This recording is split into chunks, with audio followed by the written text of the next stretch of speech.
Hello दोस्तों, मेरा नाम सूर्या है और आज हम लोग डिस्क्रीट मैथमेटिक्स का एक और लेक्चर ले रहे हैं जहां हम लोग partition and covering of set को कवर करेंगे। पिछले कुछ क्लासों में हम लोगों ने sets, basic definitions, notations, fundamental concepts, relation matrix, properties सब कवर किया था, डायग्राफ कवर किया था। आज हम लोग partition and covering of set को कवर करेंगे, जहां हम लोग partition and covering of set को पढ़ने से पहले जो उसके लिए रिक्वायरमेंट्स टॉपिक हैं उनको भी पढ़ लेंगे, जैसे कि इक्विवेलेंस क्लासेस और कोसेंट सेट। तो चलिए शुरू करते हैं partition and covering of set को। अगर आपको ये लेक्चर अच्छा लगे तो चैनल को सब्सक्राइब जरूर कीजिएगा, क्योंकि आपका सपोर्ट हमें हौसला प्रदान करता है मेहनत करने के लिए, आगे बढ़ने के लिए।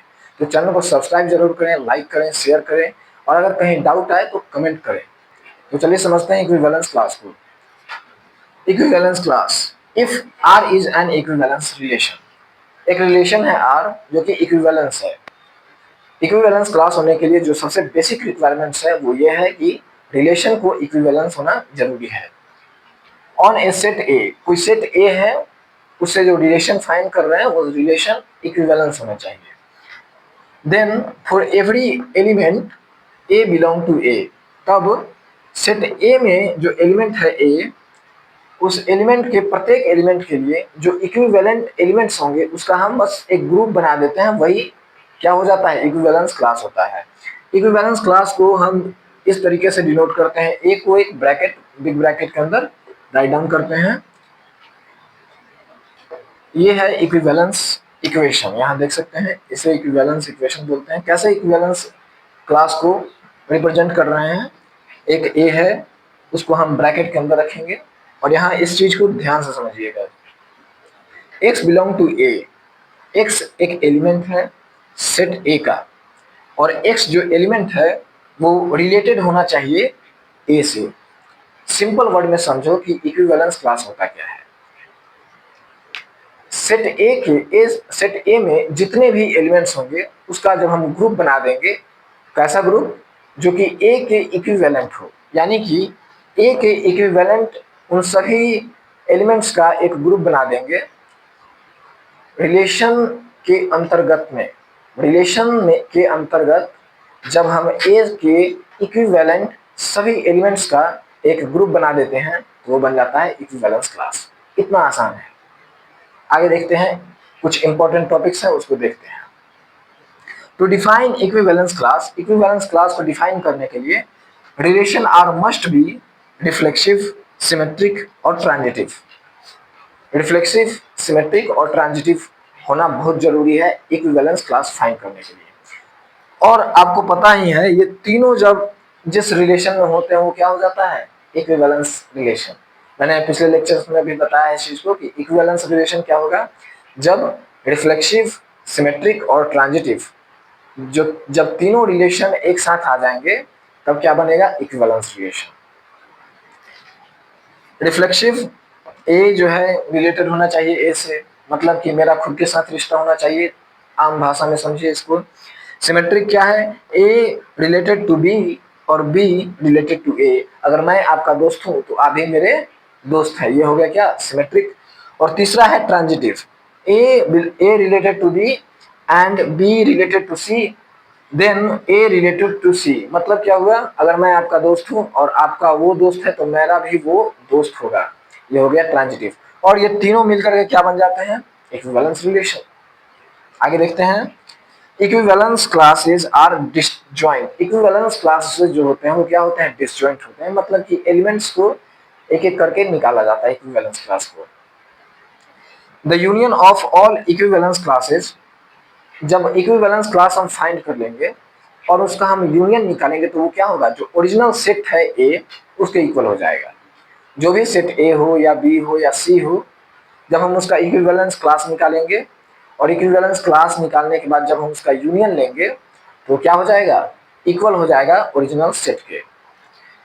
Equivalence classes partition the set, equivalence class जो है वहीं से हम आगे बढ़ेंगे तो सीखेंगे पार्टीशन ऑफ सेट, यानी कि पार्टीशन ऑफ सेट को समझने के लिए इक्विवेलेंस क्लास को समझना बहुत ही जरूरी है। तो चलिए अब इसको एग्जांपल से हम समझते हैं, आगे बढ़ते हैं। अब इक्विवेलेंस क्लास को हम लोग एग्जांपल से समझते हैं क्या होता है। मैंने एक एग्जांपल लिया है और उस एग्जांपल से आपको समझाने का प्रयास करता हूँ कि इक्विवेलेंस क्लास क्या होता है और कैसे निकलता है। एक सेट है ए 1 2 3 4, इसके एलिमेंट्स हैं और रिलेशन है r इज इक्वल टू 1 2 2 1 1 1 2 2 3 3 4 4। ये ऑर्डर्ड पेयर हो गए इसके। मैंने आपको बताया कि इक्विवेलेंस क्लास निकालने के लिए हमें सबसे पहले ये जानना होगा क्या कि इक्विवेलेंस रिलेशन है या नहीं। जबकि क्वेश्चन में इक्विवेलेंस रिलेशन दे दिया है, यानी कि ये जो रिलेशन है वो इक्विवेलेंस रिलेशन है, तो इसका इक्विवेलेंस क्लास निकल जाएगा। ऐसे हम चेक करके ही बताते हैं कि अगर नहीं लिखा रहे इक्विवेलेंस रिलेशन तब आप कैसे चेक करेंगे कि इक्विवेलेंस रिलेशन है या नहीं है। तो रिलेशन में यहाँ देखो 1 2 2 1 दो ऑर्डर पेयर हुए, 1 का 2 के साथ रिलेशन है और 2 का 1 के साथ रिलेशन है। याद करो मैंने आपको क्या बताया था, मैं तुम्हारा दोस्त हूँ और तुम मेरे दोस्त हो। ये कौन सा रिलेशन था? सिमेट्रिक। ये हो गए आपके क्या? सिमेट्रिक। 1 का 1 के साथ है, 2 का 2 के साथ है, 3 का 3 के साथ है, 4 का 4 के साथ है। ये कैसा हो गया? खुद का खुद के साथ रिलेशन, मतलब रिफ्लेक्सिव रिलेशन। और ट्रांजिटिव में क्या है? 1 का 2 के साथ है तो 2 का 1 के साथ है, तो 1 का 1 के साथ होना चाहिए, तो 1 का 1 के साथ रिलेशन है। ये हो गया क्या? Transitive relation. यानी कि जिस रिलेशन में रिफ्लेक्सिव, ट्रांजिटिव, सिमेट्रिक ये तीनों रिलेशन होंगे वो क्या होगा? Equivalence relation. यानी कि ये क्या है? इक्विवेलेंस रिलेशन है।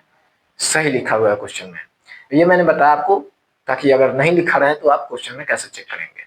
अब हम इसका इक्विवेलेंस क्लासेस निकालते हैं। इक्विवेलेंस क्लास निकालने के लिए हमने सिंपल वर्ड में समझा था कि सेट ए में जो एलिमेंट्स होंगे उन एलिमेंट्स का जब जो रिलेशन के अंतर्गत ए से रिलेटेड जितने भी इक्विवेलेंट होंगे वो क्या हो जाएंगे?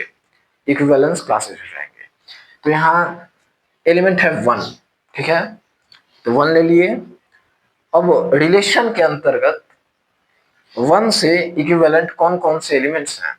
तो यहाँ देखो 1 से इक्विवेलेंट है 2, 1 से इक्विवेलेंट है 2 और 1 से इक्विवेलेंट है 1, 1 से 2 और 2 1 से 1, यानी कि 1 से इक्विवेलेंट हो रहा है 1, 2 दोनों। तो यहाँ हम एक सेट बना दिए 1 और 2 का।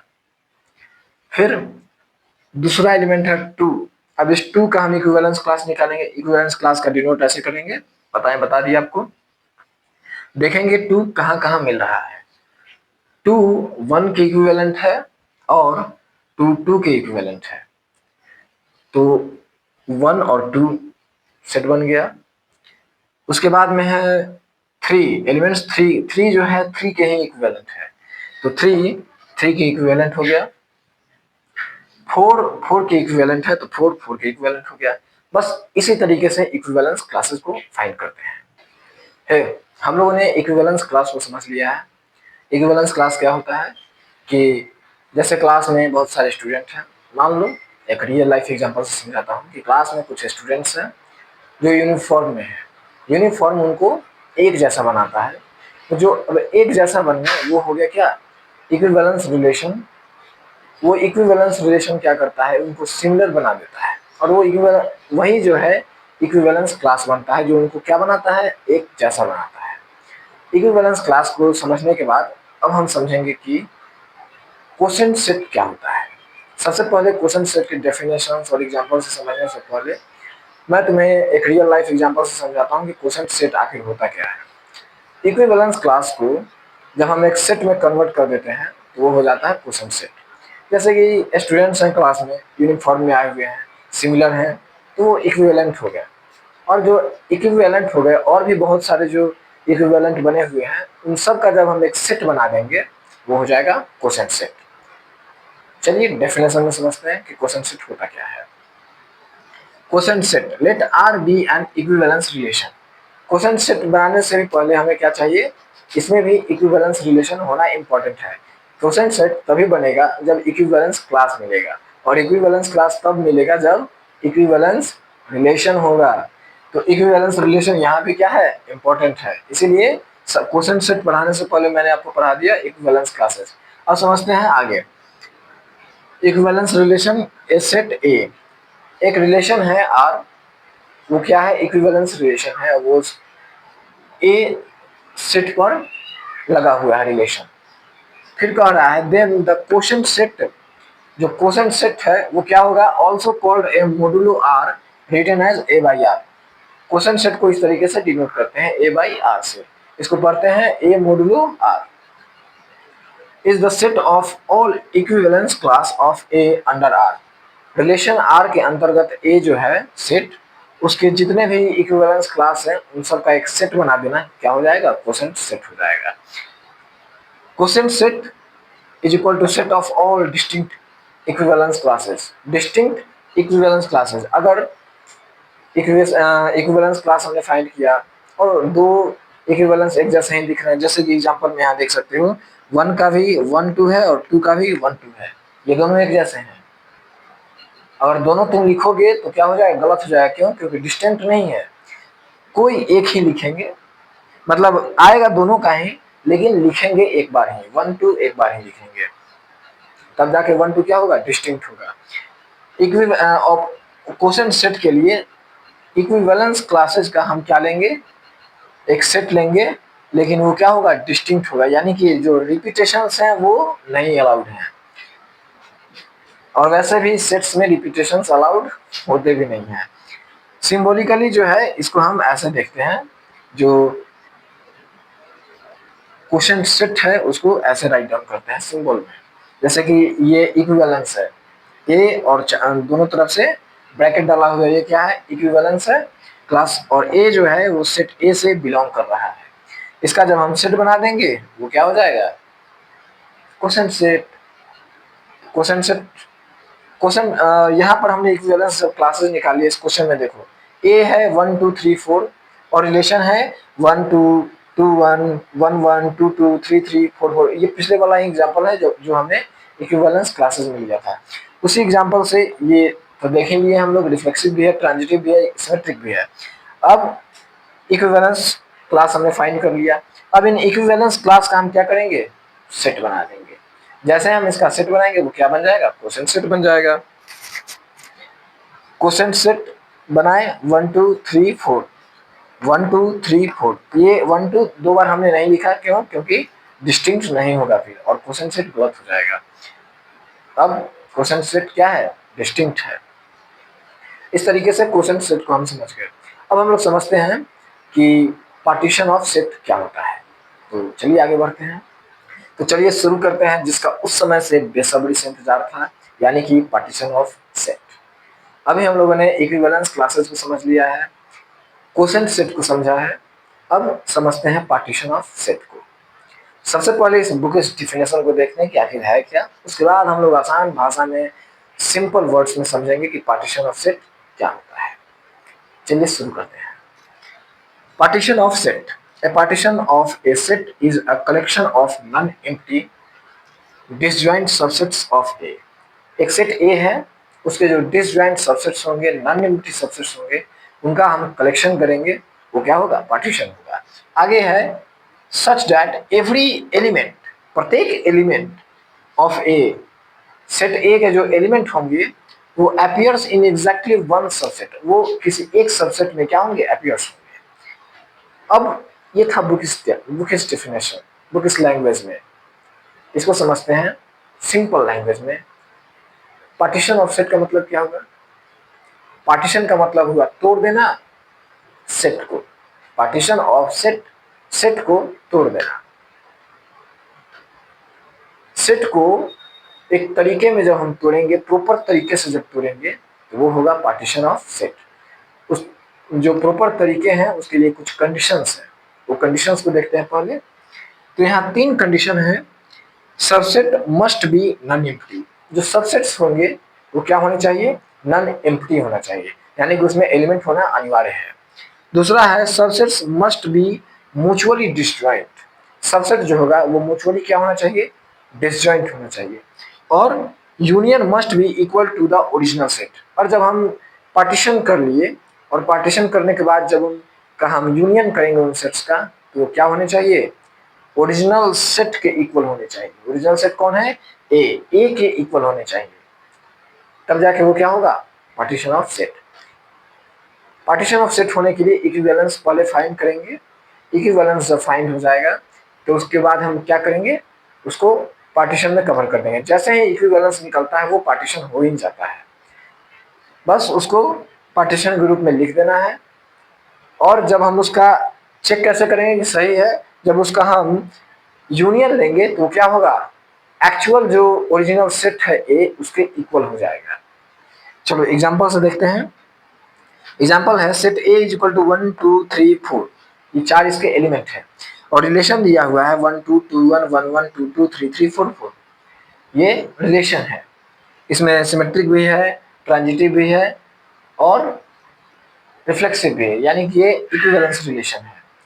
और इक्विवेलेंस क्लासेस जब हम फाइंड किए तो 1 का 1 2 है, 2 का 1 2 है, 3 का 3 है, 4 का 4 है, ये इक्विवेलेंस क्लासेस निकल गया। अब जब हम इक्विवेलेंस क्लासेस निकालिए तब क्या बच गया, पार्टीशन करना है। तो 1 2 है, ये हो गया पार्टीशन 1, 3 पार्टीशन 2, फिर 3 पार्टीशन 3 जो है वो 4 हो गया। इस तरीके से पार्टीशन हो गया कंप्लीट।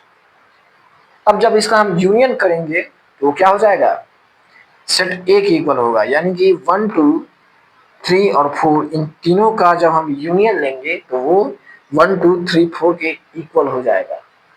समझिए, यही होता है पार्टीशन ऑफ सेट। इतना आसान है पार्टीशन ऑफ सेट। अब आगे हम देखते हैं कवरिंग ऑफ सेट क्या होता है, वो भी इसी के जैसा इतना ही आसान है। तो चलिए आगे बढ़ते हैं और कवरिंग ऑफ सेट को समझते हैं कि वो क्या होता है। अभी हम लोगों ने पार्टीशन ऑफ सेट को समझा। पार्टीशन ऑफ सेट क्या होता है, पार्टीशन ऑफ सेट का मतलब हुआ कि अगर किसी क्लास में कुछ मान लो 3 ग्रुप हैं, तो क्लास का हर स्टूडेंट किसी न किसी एक ग्रुप में होगा, यानी कि कोई भी ग्रुप क्या होगा, खाली नहीं होगा। ये है पार्टीशन ऑफ सेट। एक रियल लाइफ एग्जांपल से समझिए। अब हम लोग समझने जा रहे हैं कवरिंग ऑफ अ सेट, ये क्या होता है। सिंपल लैंग्वेज में समझो कि कवरिंग ऑफ सेट क्या होगा। जैसे कि मान लो तुम्हारे पास 3 टॉर्च है, क्या है, 3 टॉर्च है, और तुमने एक कमरे में उन तीनों टॉर्च को जलाया और रूम का प्रत्येक कोना प्रकाशित हो गया। ये मैटर नहीं कर रहा है कि लाइट एक दूसरे पर ओवरलैप हो रहे हैं या नहीं, लेकिन हर कोना क्या हो गया, प्रकाशित हो गया, तो हो जाएगा क्या, कवरिंग ऑफ सेट। यहाँ डेफिनेशन में देखते हैं एक बार। कवरिंग ऑफ सेट है the collection of that subsets which is equal to original set. जो ओरिजिनल सेट है उसके इक्वल सबसेट्स होंगे, जो उनका कलेक्शन जब हम करेंगे वो क्या हो जाएगा, कवरिंग ऑफ सेट। इसमें याद रखना है कि ओवरलैपिंग जो है मैटर नहीं करता है। जैसे मैंने आपको अभी एग्जांपल दिया कि अगर टॉर्च जलाते हैं रूम में 3 4, तो रूम का हर कोना उजाला से भर जाना चाहिए। मैटर नहीं करता है कि लाइट एक दूसरे पर ओवरलैप हो रहे हैं या नहीं हो रहे हैं। अब एक एग्जांपल से देखते हैं। जैसे कि सेट ए है 1 2 3 4 5, ठीक है, और हम इसका कवरिंग ऑफ सबसेट्स देख रहे हैं। कवरिंग ऑफ सबसेट्स क्या है, एक C1 है 1 2, C2 है 2 3 4 और C3 है 5, ये इसके क्या हो गया, कवरिंग ऑफ सबसेट्स हो गया। अब हम लोग पार्टीशन ऑफ सेट समझ लिए, कवरिंग ऑफ सेट समझ लिए। आज ही हम लोगों ने इक्विवेलेंस क्लासेस और कोसेंट सेट को भी समझा। आज हम लोगों का सेट और रिलेशन पूरा तरीके से कंप्लीट हुआ। नेक्स्ट लेक्चर से हम लोग फंक्शन पढ़ेंगे। तो अगर आपको लेक्चर पसंद आया हो तो चैनल को जरूर सब्सक्राइब कीजिएगा, लाइक कीजिएगा, शेयर कीजिएगा, कमेंट कीजिएगा अगर कहीं डाउट आए तो, और अपने दोस्तों के साथ शेयर कीजिए ताकि उन तक भी ये टॉपिक पहुंचे, वो भी सीखें। धन्यवाद।